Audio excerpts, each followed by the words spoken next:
Bienvenidos al Cuadrante Alfa, un podcast de opinión. Mi nombre es Andrés Balaguer y les doy la bienvenida a este programa en emisión especial de hoy martes 9 de mayo, entrevistando al concejal y candidato a la alcaldía de Bogotá, Carlos Carrillo. Pero antes le mando un saludo especial a Edgar Arroyo, el compositor de la canción de inicio de este episodio podcast, como también a David Ospina, quien nos hizo la imagen, el logo del Cuadrante Alfa. Un saludo también especial para cada una de las personas que nos acompañan y nos siguen en el grupo en Telegram, como en Twitter, @Cuadrante Alfa. Ya saben que este podcast se emite en Spotify, Spreaker, Apple Podcast, Google Podcast, Deezer, iVoox, YouTube y muchas plataformas más para que por favor nos sigan, nos compartan y nos ayuden a crecer para llegarle a muchas más personas. Le doy la bienvenida a @Ivandacho, quien hace posible esta charla que estamos teniendo hoy aquí en el Cuadrante Alfa. Así que Ivandacho, bienvenido a este episodio podcast. Buena tarde, Andrés, buenas tardes a nuestro invitado Carlos Carrillo. Y nada, bienvenidos a El Cuadrante Alfa, un podcast de opinión. Entonces hoy vamos a hablar con el candidato Carlos Carrillo acerca de su candidatura y su visión de Bogotá y bueno, algunas preguntas que tenemos. Entonces Andrés, ¿quiere empiece? Claro que sí, le damos la bienvenida entonces al hoy candidato por el Pueblo Democrático a la alcaldía de Bogotá, el concejal Carlos Carrillo. Bienvenido a este episodio podcast. Andrés, muy buenas tardes, noches o días, depende de la hora en que nos escuchen a través de las plataformas de podcast. Y un saludo para usted y por supuesto para mi querido amigo Iván. Concejal o candidato mejor. ¿Quién es Carlos Carrillo? Para quien no lo conozca, para quien lo empiece a ver en el panorama ya de esos candidatos que están empezando a iniciar su carrera por la alcaldía de Bogotá. Yo soy un bogotano común y corriente. Yo no soy hijo de ninguna figura de la vida nacional. Soy pues una persona nacida en el estrato 3, en la localidad 10 de Engativá. Yo crecí en el barrio Álamos, allá al lado del Diver Plaza. Soy diseñador industrial de la Universidad Nacional de Colombia. Bueno, pues soy magíster, si es que los títulos lo pueden calificar a uno. Creo que si bien aportan, no necesariamente son los títulos lo que define quién es alguien. Pero estudié becado por el Consejo Chino de Becas en Shanghai, en la Universidad de Donghua, donde hice una maestría en diseño y arte. Y bueno, pues como tantas otras personas, como millones de colombianos, me fui del país después de que terminé mi carrera profesional a vivir la experiencia Paraíso Travel, pues que han vivido tantos millones de colombianos ante la imposibilidad de tener una vida digna en su propio país. Yo me fui pues a lo que se van casi todos, a pasar unos momentos muy duros, a ganarse la vida en un país extranjero. Yo primero viví en Inglaterra un par de años, luego me fui a la China popular, buscando una manera de huir de la política, de huir de la situación que vivía el país en ese momento, que era básicamente el uribato, ¿no? Esto no era un califato, sino un uribato, donde el presidente Álvaro Uribe era todopoderoso y parecía imposible de remover de la ecuación política. Y bueno, pues básicamente aprendí mucho de vivir afuera, de estar en los escalones más bajos, en el primer peldaño de la sociedad, que es lo que hace un inmigrante que no domina la lengua, que no tiene plata, que si bien tiene capacidades y ha estudiado y demás, pues no tiene posibilidades de conseguir un trabajo. Esa vida del inmigrante creo que me enseñó mucho y me formó y profundizó en buena medida mis convicciones políticas de las cuales nunca pude huir del todo y terminé pues en esto, metido en la política. Entonces tenemos una primera etapa de Carlos Carrillo, ingeniero industrial, becado, viviendo, Diseñador, estudia. Eso, diseñador. diseñador, diseñador industrial, becado, estudiando en el exterior, lengua extraña, un ambiente extraño, pero conoció el metro allá, ¿cierto? Pues fíjese Y usted los que trenes. muchos colombianos, esto es increíble, pero el nivel de mezquindad de la clase política colombiana es tal que muchos colombianos no montan en un metro hasta que no se van del país. Eso es sorprendente, eso es como no tener agua Sí, corriente en la casa, ¿no? Eso es sí. como no tener inodoro. Pero bueno, ese es nuestro nivel de atraso. Mm. Sí, la primera vez que me monté un metro efectivamente fue cuando me fui a vivir a Londres. Y sí, así nos pasa a muchos que hemos tenido la oportunidad de salir de este país, que uno ve lo bonito de lo que es el sistema férreo, el sistema metro, el sistema de los trenes. El concejal Carrillo nos decía que una de las razones por las cuales se movió para salir del país fue huirle a la política. ¿Cómo llega Carlos Carrillo a Colombia? ¿Cómo se regresa? ¿Y qué lo hace meterse a la política? Pues, como le digo, yo huía de la política. Yo siempre he sido una persona muy política. Uno nace con esto. Es una cosa que, pues, que básicamente viene en las venas, ¿no? Entonces, eh, yo después de pasar más de 6 años en China, pues mi vida estaba muy establecida ya. Eh, y no tenía en realidad la intención de volver a vivir en Colombia. Vine de paso, estaba estudiando francés en la Alianza Colombo-Francesa y estaba empezando a hacer los papeles para emigrar al Canadá francófono, a Quebec.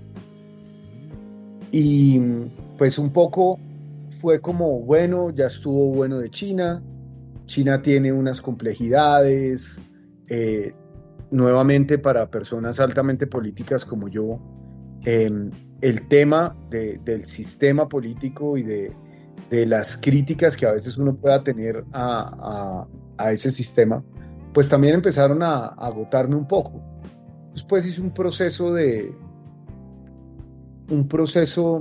reconciliación con el modelo que no implica que lo acepte, sino que me lleva a concluir que nosotros tampoco tenemos una verdad revelada y que no tenemos la autoridad moral para criticar que una nación que agrupa una sexta parte de la población y que es la segunda potencia económica del planeta Tierra y el segundo país más grande del mundo, bueno, el tercero porque el Canadá es ligeramente más grande, que esa nación tome sus propias decisiones y se autodetermine, pues yo no siento que tenga la autoridad moral de criticar su sistema de gobierno.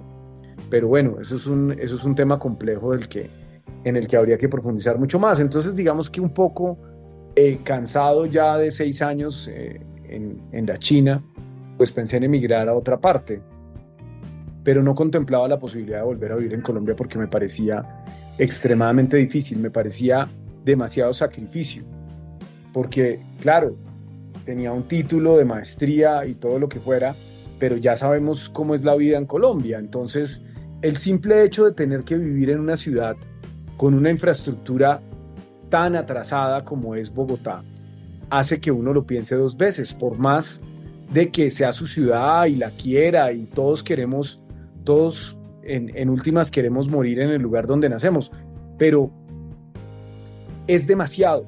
O sea, pensar solamente en que usted va a perder al día 2 o 3 horas de su vida en las que no puede hacer nada, cuando puede vivir en una ciudad donde el transporte es bien, donde el transporte es aceptable, porque si no, una ciudad como esta lo va a segregar socioespacialmente y va a tener uno que vivir muy lejos de donde trabaja y la vida va a ser muy difícil, como efectivamente fue mi vida cuando volví acá. Y pues, o sea, digamos que yo sí me quedé por la política. Me metí de cabeza en la revocatoria de Peñalosa y los planes de emigrar nuevamente fueron quedando pospuestos. Bueno, Yo le voy a preguntar también sobre parte de lo que nos ha dicho acerca de ese recorrido suyo por fuera. ¿Cómo fueron esas experiencias pues, en ciudades como Londres y Shanghái y llegar a Bogotá ahora a experimentar, digamos que el gobierno Peñalosa y luego a ejercer como concejal? Pues Londres es una ciudad muy dura. Londres es una ciudad que tiene algo que es maravilloso y es que cualquiera puede ser londinense, ¿no? Es una ciudad global, es una ciudad donde pues uno camina una cuadra y en esa cuadra se va a encontrar con gente de Inglaterra, de Europa, españoles, colombianos, peruanos, pakistaníes, indios, chinos, hongkoneses, japoneses, noruegos, o sea, es una ciudad realmente global, es una ciudad donde se recogen, pues, la perversidad del colonialismo deja una riqueza en términos gastronómicos, culturales, la entrada con ímpetu en el siglo XX de una migración muy importante de África, de las Antillas, de Jamaica, de esos dominios tan alejados del Imperio Británico, pues crearon una ciudad que es un caldo de cultivo maravilloso de, del lado bueno de la globalización, y es poder convivir con todas esas culturas al mismo tiempo. Y además, pues una ciudad preciosa y una ciudad altamente desarrollada, con pues unos servicios financieros también de naturaleza global, y donde hasta el más pobre de los pobres, pues en últimas, si trabaja, tiene con qué vivir, porque un poco ese es el modelo. Si trabajas, vives. Ese es un modelo que no existe en Colombia. En Colombia, una persona puede trabajar muy duro, trabajar toda su vida y ni siquiera conseguir lo mínimo para sobrevivir.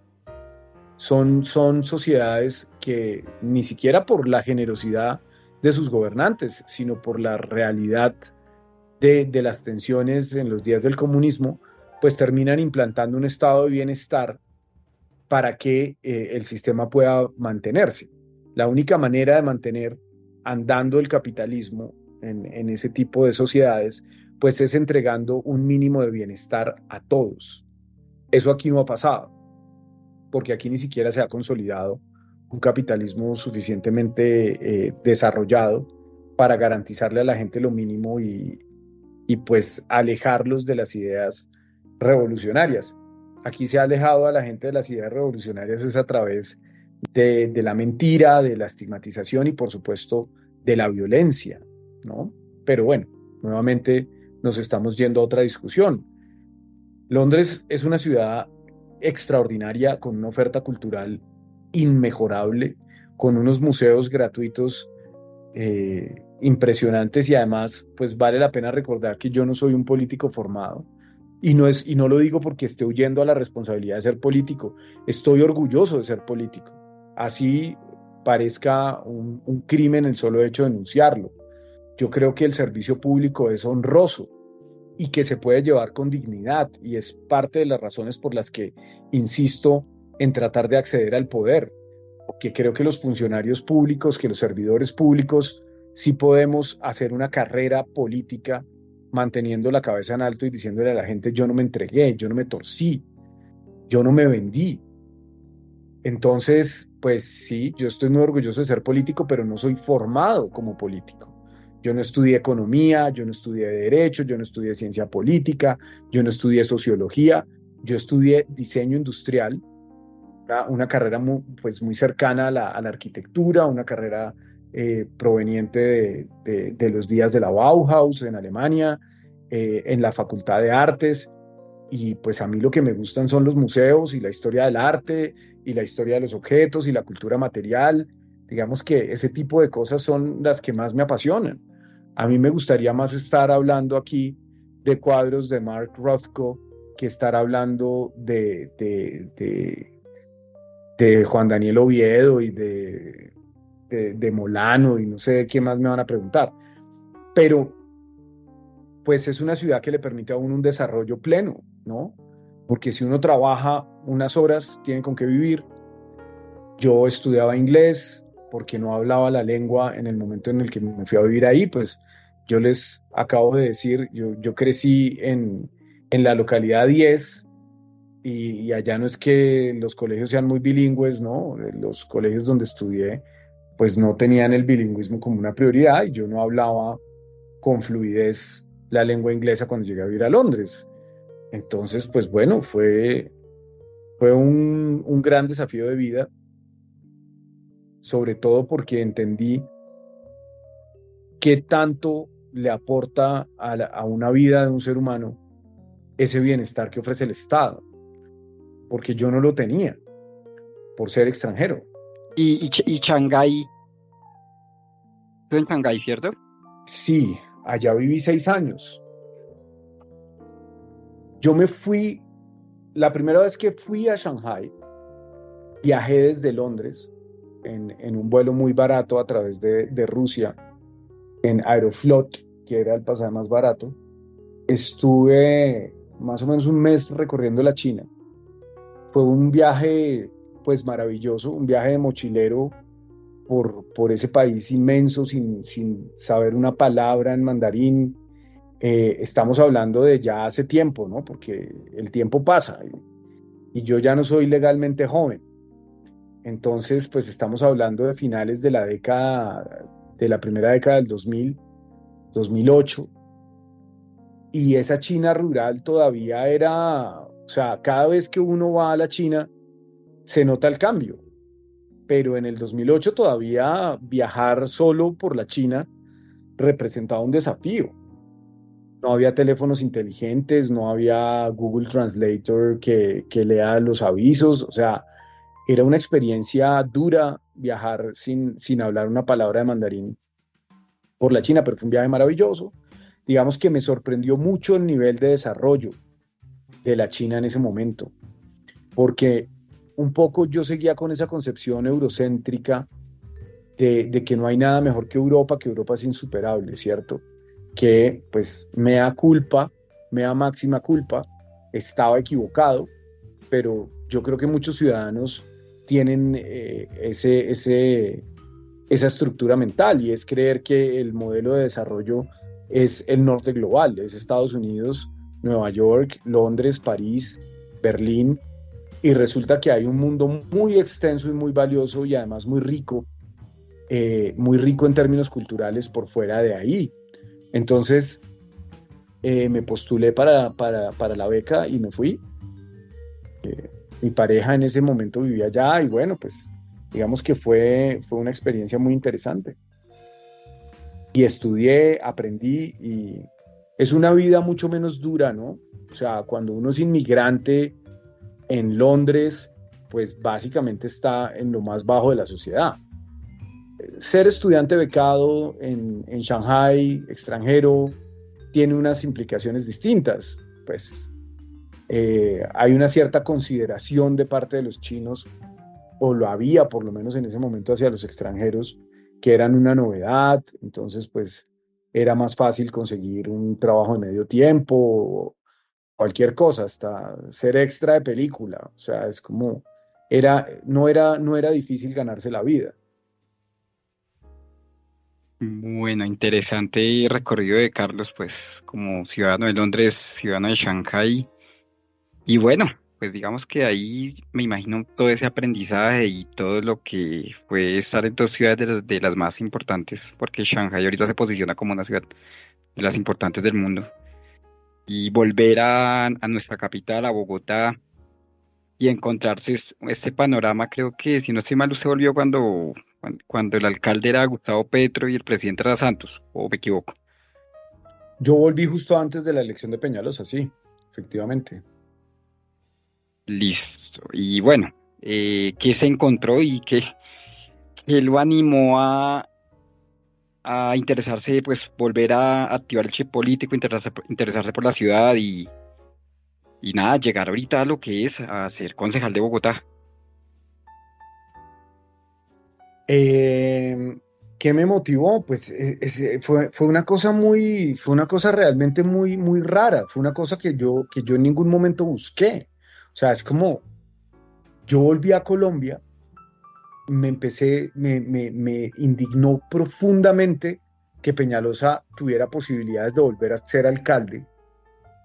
Obviamente voté en contra, en ese momento voté por Clara López y volvió a ganar. Y a mí me parecía imposible, o sea, yo decía, bueno, en el peor de los casos va a ganar Pardo, pero no, volvió a ganar Peñalosa y eso me generó una profunda indignación que me llevó a dedicarle una muy buena parte de mi tiempo a bloguear, a escribir en redes sociales, a tuitear,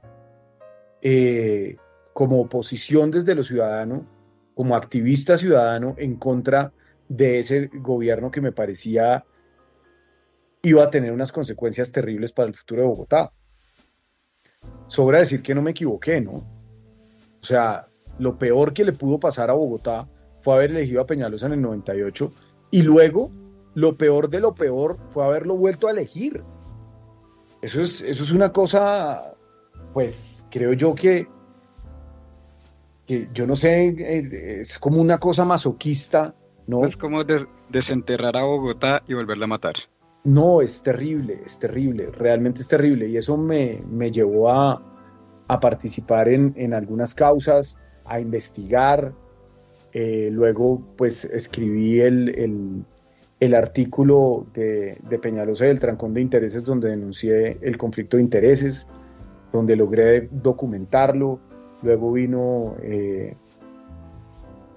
en medio de toda esa información que recogí investigando a Peñalosa, también encontré unas pruebas interesantes en la hoja de vida, en los libros firmados, en las solapas, bueno, en fin, y publicamos este artículo con Juan Afanador sobre los doctorados de Peñalosa, lo cual pues generó una crisis comunicacional de proporciones épicas a esa administración, y terminé en cuestión de 6 o 7 meses metido en los círculos políticos de Bogotá, del activismo, de los procesos sociales.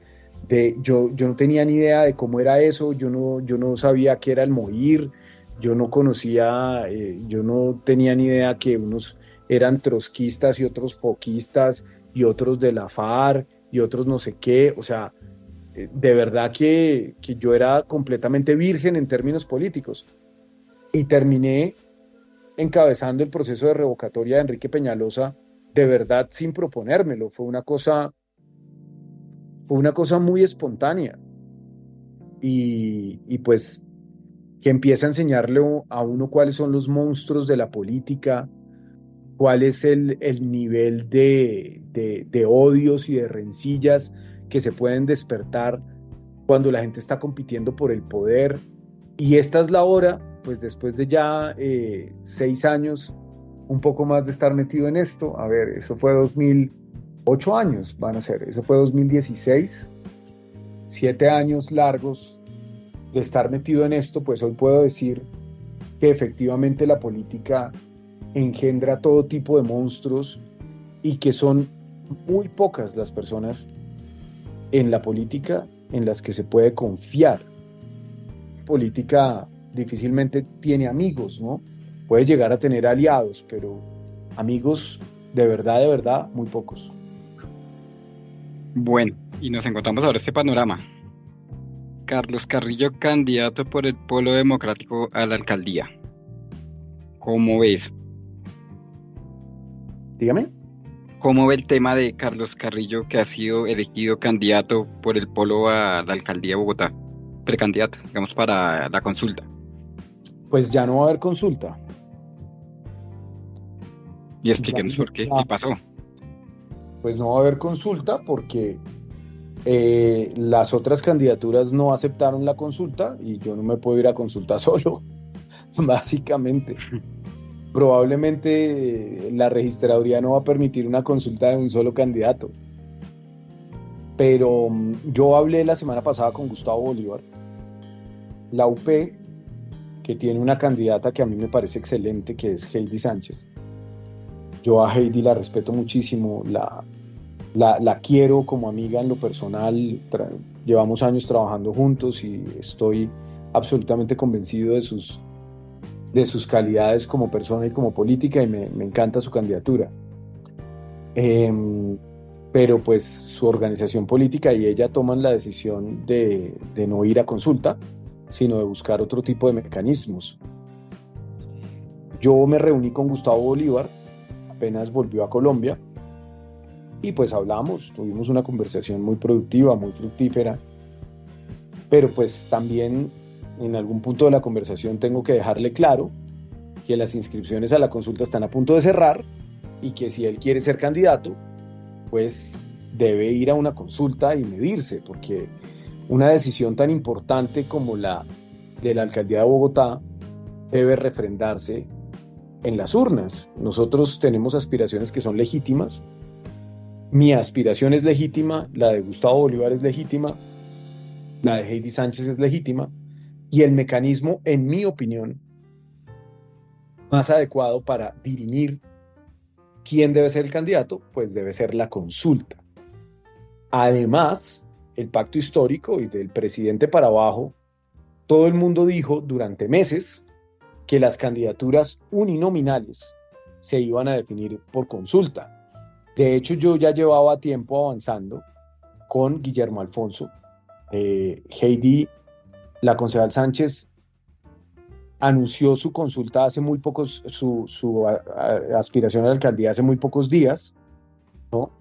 Entonces yo con quien había venido avanzando en las articulaciones programáticas y en esos temas de la precampaña era con Guillermo Alfonso Jaramillo, porque había sido el único candidato pues que había mostrado su intención.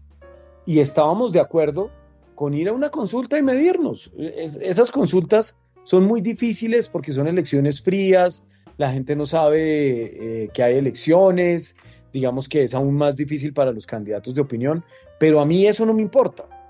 Yo creo firmemente en la democracia. Entonces, si yo voy a una consulta y la pierdo, pues me sumo a la campaña de quien la gane. Así es como funciona ese mecanismo. Y yo estaba dispuesto a hacerlo. ¿Qué me dice Gustavo Bolívar? Pues Gustavo Bolívar dice que él no está seguro de lanzarse, que él no ha tomado una decisión y que entonces no se puede inscribir a la consulta. Él me dice, no es que yo no me quiera medir, no es que yo me quiera imponer, es que yo no estoy seguro. Y pues resulta que yo sí estoy seguro. Porque esto no es una decisión fácil de tomar, Iván.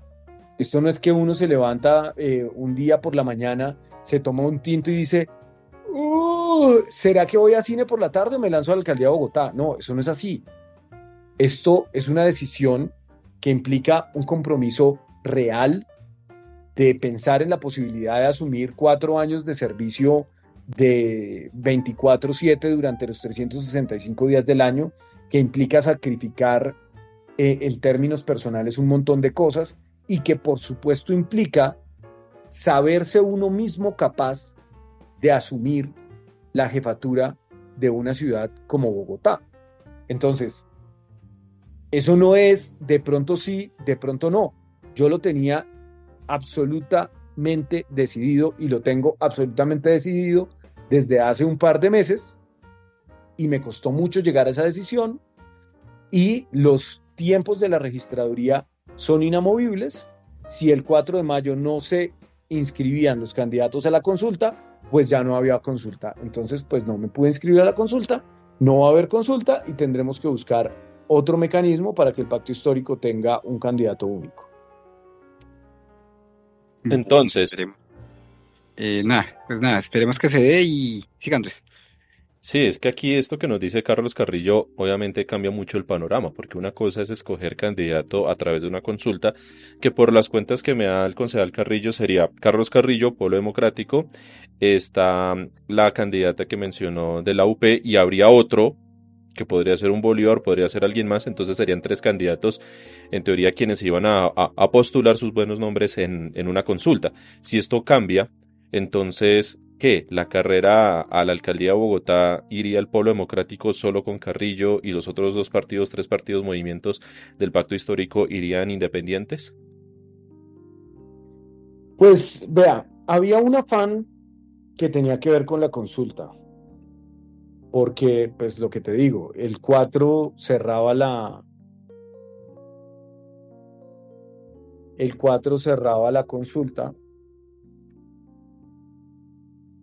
el 4 cerraban las inscripciones, entonces pues ni modo, ¿no?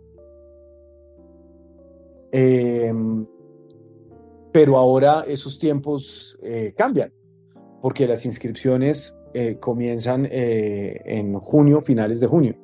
Entonces vamos a tener 2 meses más para que las campañas sigan avanzando, para que se aclare el panorama, para que se inscriba Peñalosa, o sea, lo que vaya a pasar, ¿no? Un poco para tener más claridad sobre cuál es el panorama. Y eso, pues seguramente nos va a permitir tener unos nuevos diálogos,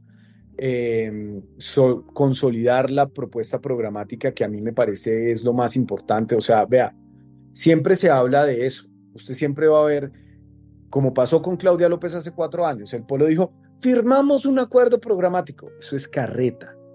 Eso es carreta. Vea, el nivel de complejidad de esta ciudad no permite que se haga un acuerdo programático en una tarde. Eso es imposible. O sea, eso es un trabajo de meses para poder saber en qué sí, en qué no, hasta dónde un candidato está dispuesto a ceder en sus proyectos de gobierno, hasta dónde va a aceptar que otro sector proponga proyectos de inversión en el próximo gobierno, porque de nada sirve que a usted le digan, ay, sí, vamos a poner más semáforos o vamos a poner más bicicletas, cuando no hay un diagnóstico real y unas líneas bases, y el otro candidato no se puede comprometer a decir, vamos a hacer esto, esto y esto. Entonces eso no es una negociación de 2 líderes políticos que se sientan en el cubo de Colsubsidio a tomar café y ahí toman las decisiones. Eso no es así.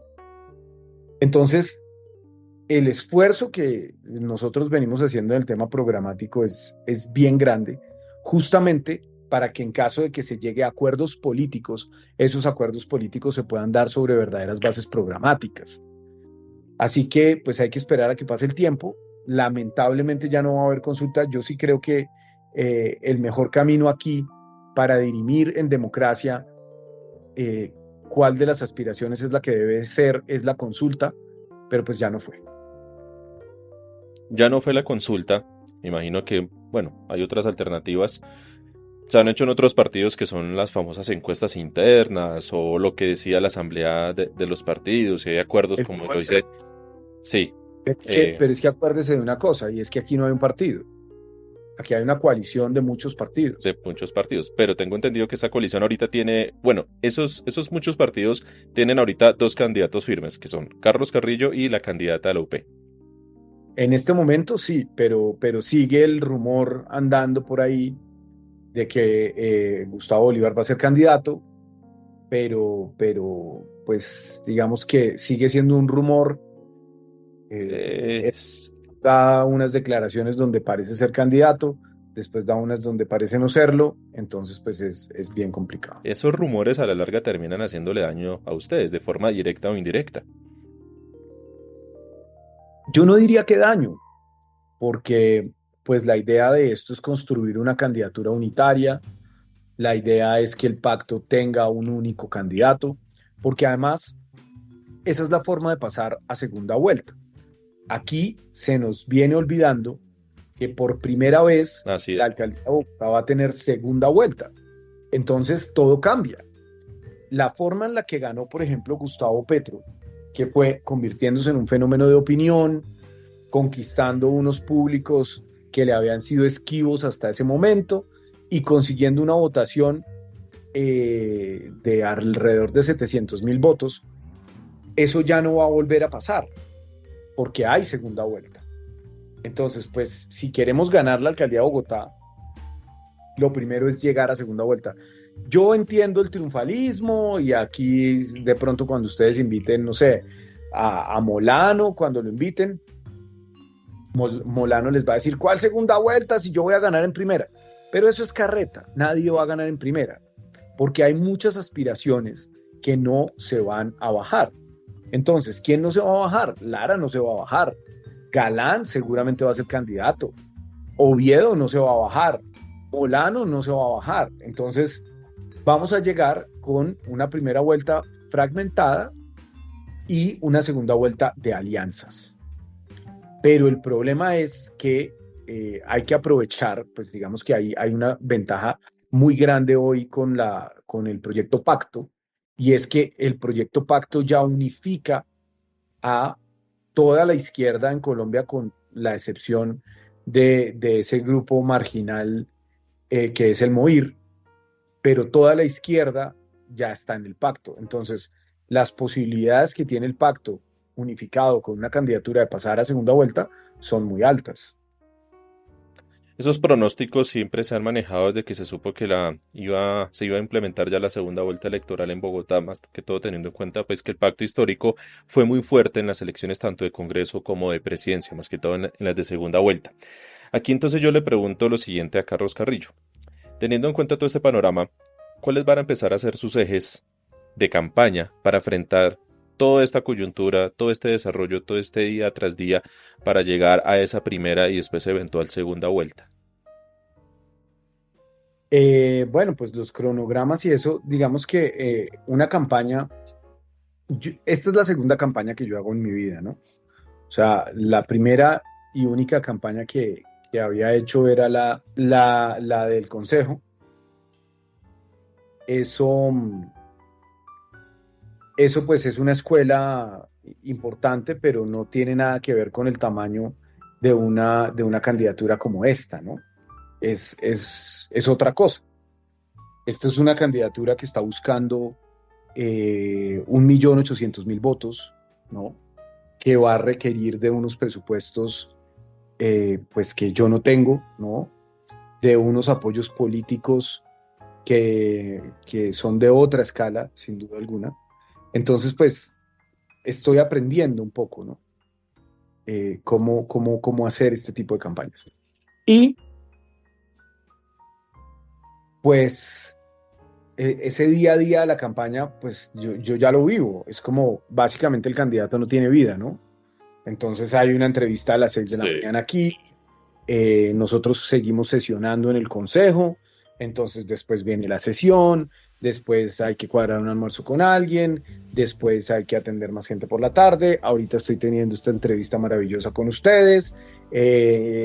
Ahorita tengo que pasar otra vez por la oficina en el consejo, después tengo que ir a una reunión pues que está relacionada con el trabajo del consejo.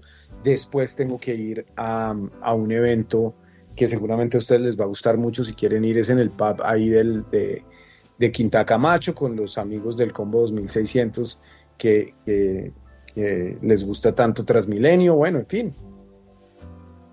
Bueno, pasemos ahora ya como candidato en firme, que es candidato por el Polo Democrático a la alcaldía de Bogotá, ya teniendo en cuenta todo este panorama que nos está dando Carlos Carrillo. Empezamos a hablar ahora sí de ciertos temas que son importantes para la ciudad de Bogotá, y comencemos por uno pues que es trascendental y que ahorita está en crisis, considero yo, porque este tema no es de percepción, es de realidad. ¿Cuál va a ser el enfoque? ¿Cuál va a ser el tema, el estilo de propuestas que va a tener Carlos Carrillo, candidato a la alcaldía de Bogotá, para la seguridad de la capital del país? Bueno, yo aquí voy a ponerme complicado, porque aquí aprovecho para explicarles una cosa del programa.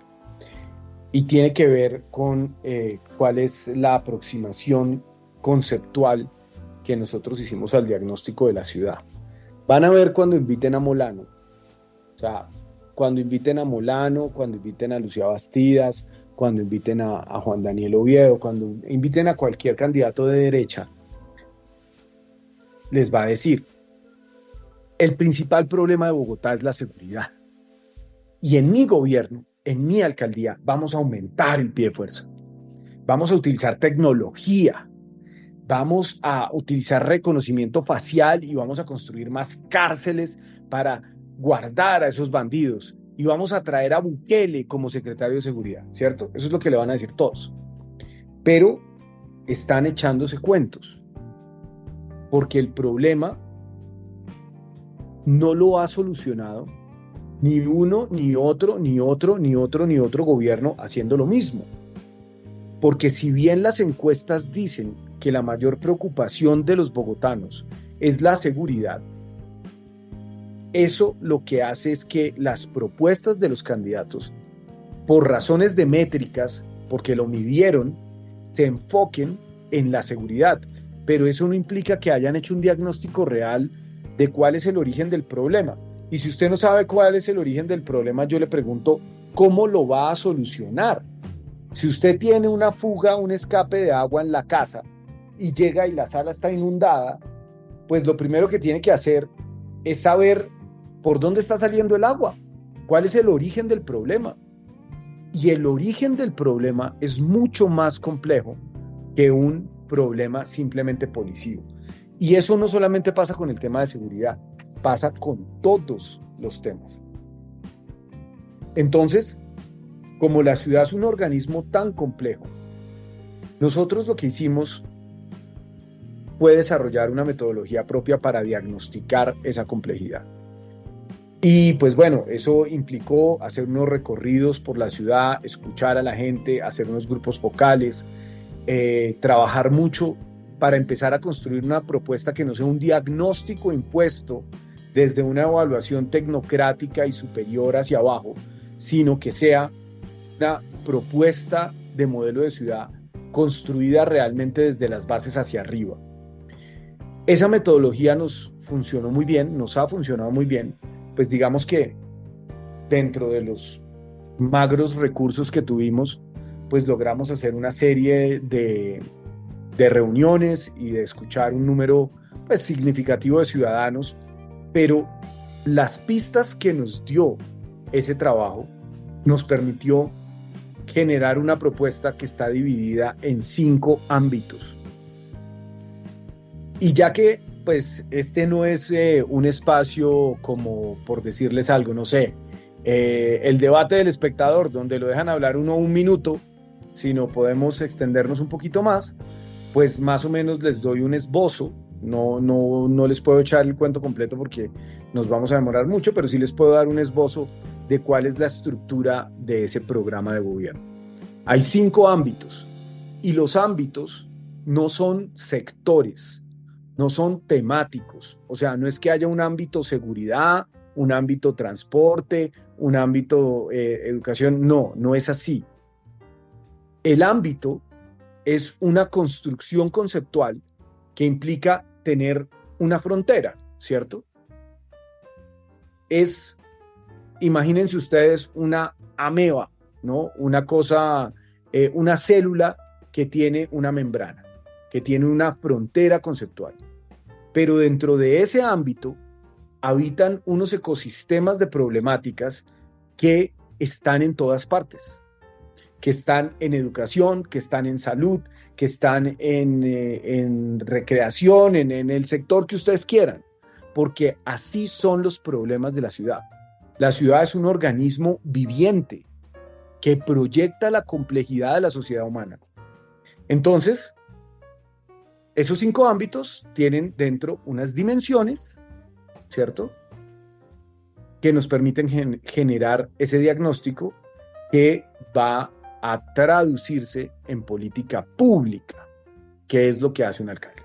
Entonces, el primer ámbito se llama equilibrar, los nombres son verbos, porque además son llamados a la acción. Equilibrar, habitar, confiar, tejer y cuidar. Esos son nuestros 5 ámbitos. Y cada uno de esos ámbitos tiene una pregunta que aspiramos a resolver de la mano de la gente. Le pongo un ejemplo porque si no se nos va a ir el resto de la entrevista explicando el programa, que es complejo como la ciudad misma. El primer ámbito, que se llama equilibrar, tiene una pregunta que es ¿cómo avanzamos hacia una sociedad más justa? ¿Por qué? Porque a lo que se dedica ese primer ámbito de equilibrar es a lo que está relacionado con el modelo económico, con un modelo económico que está fundamentado en la acumulación excesiva de capital y de poder. Y ese modelo económico que fomenta la acumulación de capital y de poder, hace que aparezcan un montón de problemáticas en todos los aspectos. Entonces, cuando usted tiene un modelo depredador, hiperenfocado en la acumulación, pues empieza a tener una desigualdad profunda que genera barreras al acceso de los derechos que deberían estar garantizados. En un modelo de sociedad en donde las personas no tienen ni un mínimo vital, donde las personas tienen que pagar por acceder al derecho a la salud, por ejemplo, o a la educación o a otros, pues se empiezan a generar barreras que nos generan otras problemáticas. Dentro de ese ámbito equilibrar, tenemos diferentes dimensiones. Una, pues tiene que ver con la dignificación de los trabajos, por ejemplo. No me refiero a que un trabajo sea indigno, sino hay trabajos con condiciones indignas, empezando por los trabajos de la misma administración, como las órdenes de prestación de servicios, pues que dejan a los contratistas a merced de lo que diga el politiquero que les consiguió el contrato. Hay otra dimensión contenida dentro de ese ámbito que a mí me gusta mucho, que se llama vivir, no sobrevivir.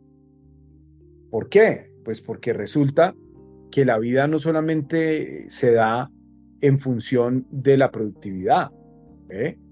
O sea, no todo puede estar supeditado a lo que diga el mercado. La dignidad humana no puede estar supeditada a lo que diga el mercado. Entonces, pues ese ejercicio de derechos tiene que traducirse también en que las personas puedan hacer algo más que simplemente estar pues atadas a un trabajo que no los llena, en los que no se sienten representados, donde simplemente están consumiendo lo único que realmente poseen, que es su tiempo.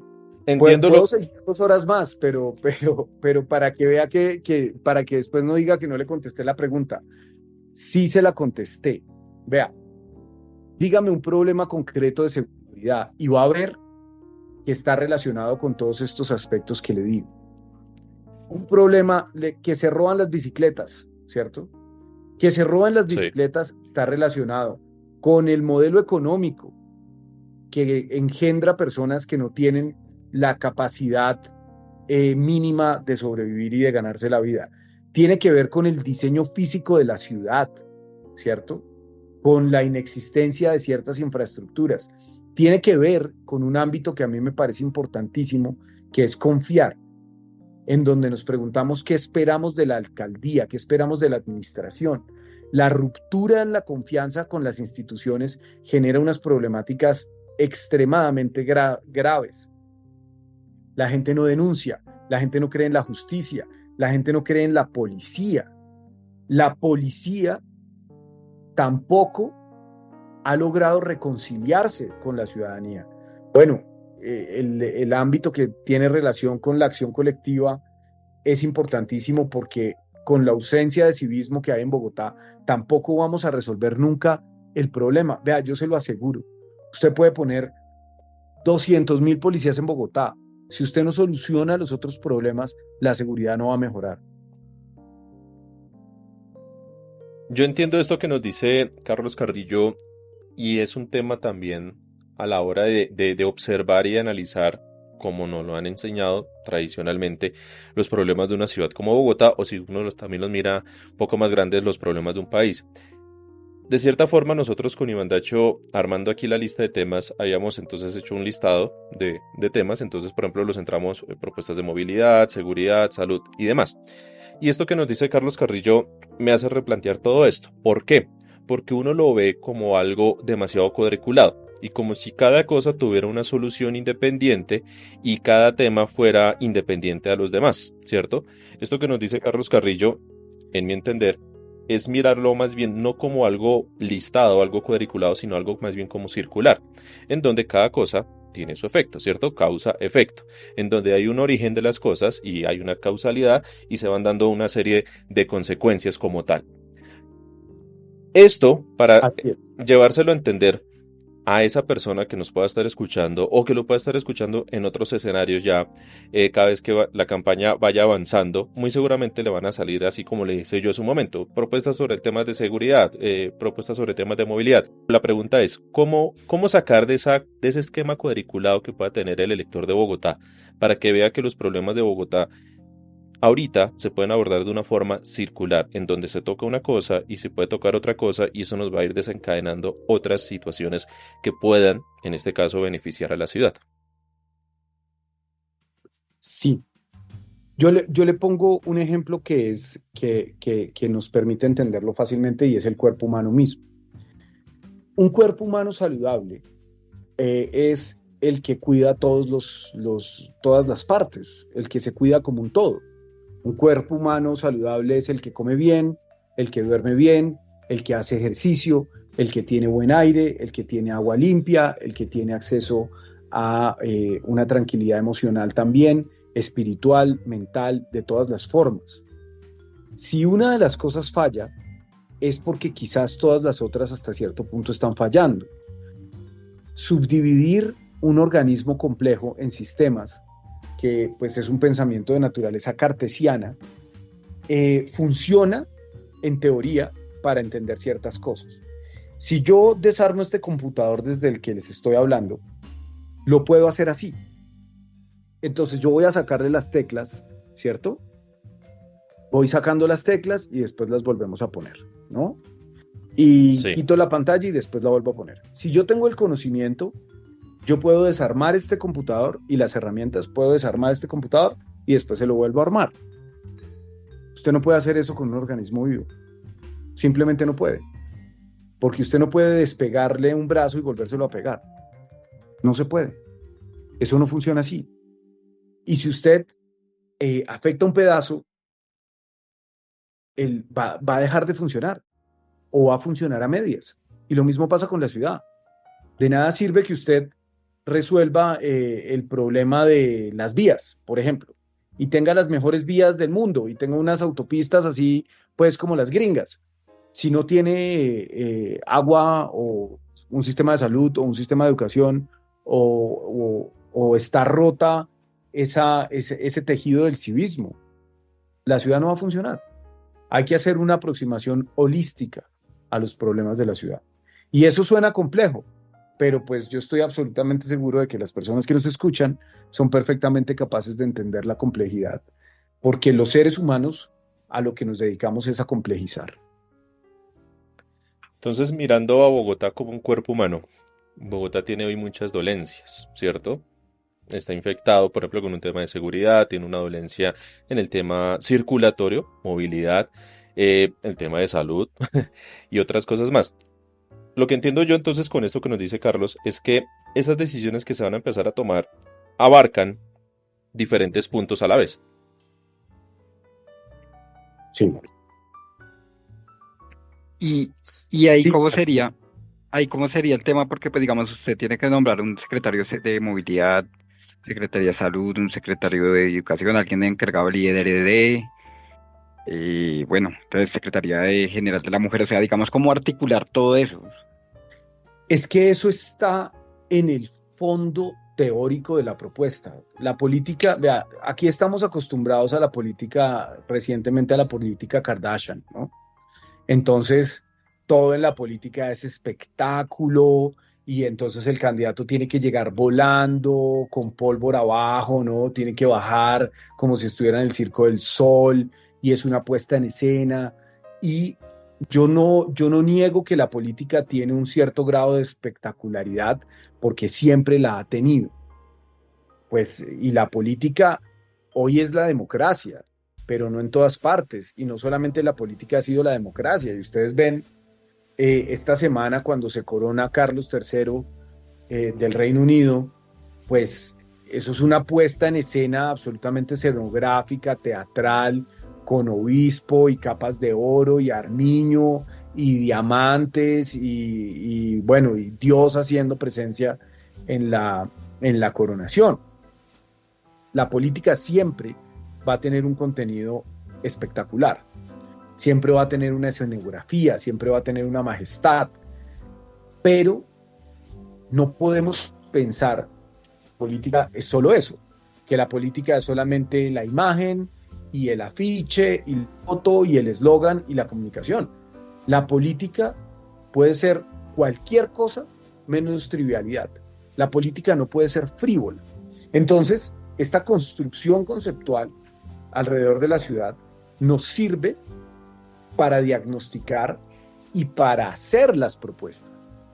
Este tema de los ámbitos y de las dimensiones que les digo, esto se está traduciendo ya en una serie de propuestas concretas que tienen que ser fácticas, realizables, sustentadas debidamente para que se conviertan en proyectos de inversión en el plan de desarrollo y en el plan plurianual de inversiones. Esto tienen que ser artículos del plan de desarrollo. Y esos artículos del plan de desarrollo, pues, son en últimas, por ejemplo, cuántos metros de espacio público vamos a generar, de espacio público efectivo, vamos a generar en esos 4 años. Ese es el diagnóstico en el que estamos en este momento. Yo le puedo decir hoy que Bogotá tiene un déficit de decenas de miles, ¿cierto? De metros de espacio público efectivo. Pero ¿de dónde los vamos a sacar? ¿Sí me entiende? Entonces, lo que tiene que terminar cuando entreguemos este programa en la registraduría, el plazo para entregar este programa, pues es el 29 de julio. Cuando eso llegue, tiene que estar en este documento una propuesta concreta de que vamos a construir o a garantizar un crecimiento de tanto por ciento en el espacio público efectivo. ¿Y sabe por qué tiene que ser así? Para que si el gobierno no lo cumple, entonces le armen la revocatoria. Porque el voto, en teoría, en Colombia es programático. Así lo determinó la Constitución del 91. Un alcalde que incumple su programa de gobierno debe irse. Y la ciudadanía tiene la potestad de reclamarle que se vaya. Entonces los programas terminan siendo unas cosas ahí como una cosa de buenas intenciones que no se compromete a nada puntual, entre otras para garantizar que después no le armen una revocatoria del mandato. El nuestro va a asumir compromisos concretos, pero realistas. Nosotros no vamos a vender humo. Entonces, el que venga a salir aquí a decir que en 4 años va a construir 5 líneas de metro, pues está mintiendo. O el que venga a decir aquí que en 5 años va a solucionar el problema de la inseguridad, está mintiendo. El que diga que va a recuperar la salud pública en 4 años, está mintiendo. Nosotros no vamos a decir mentiras. Y si perdemos, perdemos. Y si ganamos, ganamos.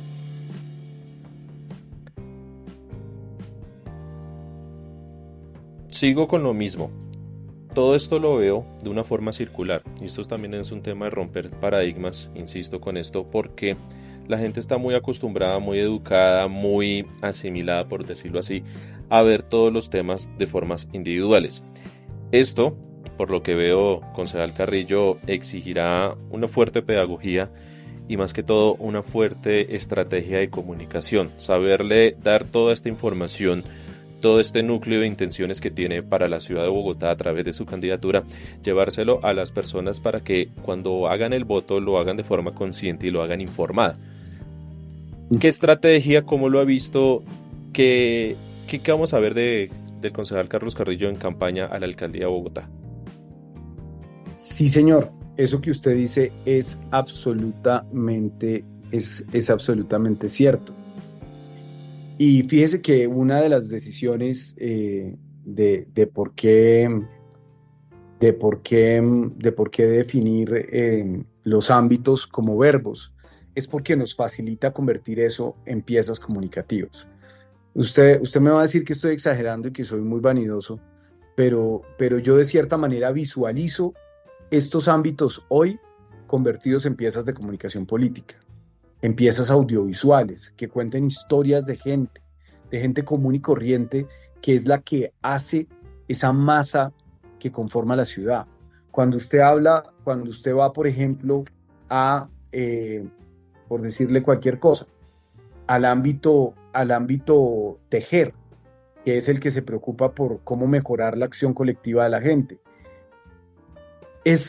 no va a ser difícil darle forma a una pieza audiovisual donde se vea cómo la gente hoy carece de poder.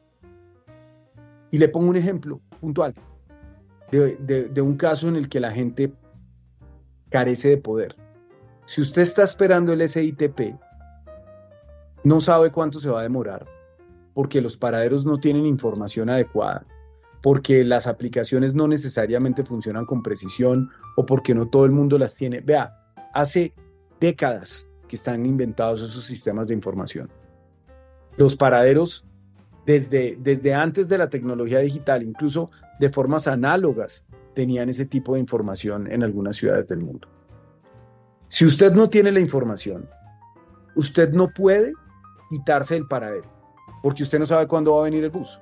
Si el bus viene dentro de 25 minutos, usted va y se toma un café, o va y se compra el periódico, o le da una vuelta a la manzana, o se juega algo en el teléfono, lo que sea. Usted sabe cuánto tiempo se va a demorar. Si no tiene la información, pues no puede saber. Pero entonces va a llegar tarde. Y entonces dice usted, pero venga, no pasa el bus, ¿será que cojo un taxi? Y después dice, no, pero es que no, ya va a pasar, ya ha esperado 25 minutos, tiene que pasar. Y después espera 30 y 35 y el SITP no ha pasado. Y después viene el SITP y no para. ¿Y sabe qué es lo que haría cualquier ciudadano en cualquier sociedad normal? Quejarse.